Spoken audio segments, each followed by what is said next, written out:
CM फडणवीसांनी चालवलेल्या बुलेटच्या पीयूसीवरून राजकारण. वर्षा गायकवाडांसाठी भाजपकडून खुलासा. बंड म्हणाले तिगाडी पोलिसांची. मुख्यमंत्री देवेंद्र फडणवीस आणि सांस्कृतिक कार्यमंत्री आशिष शेलार यांनी आज थेट दुचाकीवरून विधान भवन गाठल्याने सगळ्यांच्या नजरा त्यांच्याकडे वळल्या. पंतप्रधान नरेंद्र मोदी यांनी नुकते देशवासियांना इंधन बचतीचे आवाहन केले.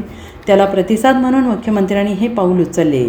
मुख्यमंत्री फडणवीस स्वतः रॉयल एनफील्ड 350 ही बाईक चालवत विधान भवनामध्ये दाखल झाले. विशेष म्हणजे केवळ मुख्यमंत्रीच नाही तर त्यांच्या सुरक्षेसाठी तैनात असलेला ताफा देखील यावेळी दुचाकीवरूनच प्रवास करताना दिसला.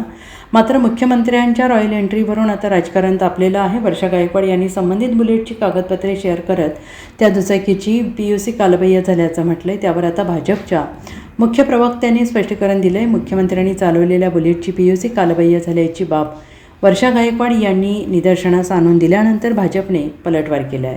सर्व्हर बंद असल्याने प्रमाणपत्र प्रलंबित आहे. मात्र काँग्रेस खोटं पसरवत आहे असं उत्तर भाजपचे मुख्य प्रवक्ते नवनाथ बन यांनी दिले. इधर उधर की बात ना कर.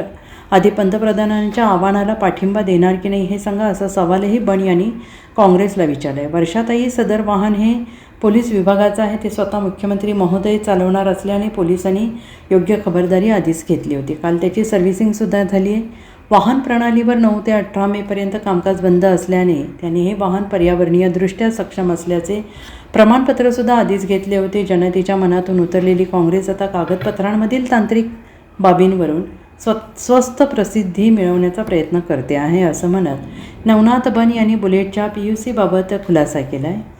तसेच वर्षाताईंनी ट्विट करण्यापूर्वी सत्य पडताळून पाहिलं असतं तर स्वतःची फजिती टळली असती असा टोला त्यांनी लगावला आहे. तर मूळ प्रश्न, आपण पंतप्रधान नरेंद्र मोदी यांच्या आवाहनाला प्रतिसाद देणार आहात की नाही हा आहे. त्याचे उत्तर आधी द्या. तोवर इधर उधर की बात ना कर असंही बन यांनी म्हटले. Bureau report, SPN Marathi, Mumbai.